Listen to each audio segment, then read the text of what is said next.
ధిన్నకుతా ధిన్నకు ధిన్నకుతా గల గల గల గల గల గల గల గల ధిన్నకుతా గజ్జలనే కట్టి తమరుపమే పట్టి నాట్యమే చేయుట అమ్మకు ఇష్టమట.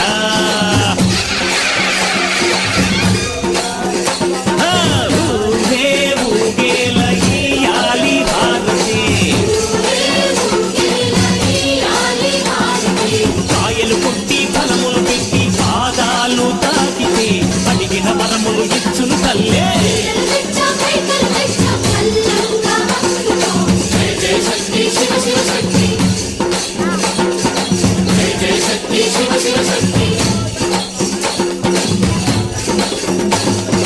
కంచులు కామాక్షమ్మ మధురలు మీనాక్షమ్మ నువ్వే అమ్మ కాశీలో అన్నపూర్ణవే శ్రీశైలం భ్రమ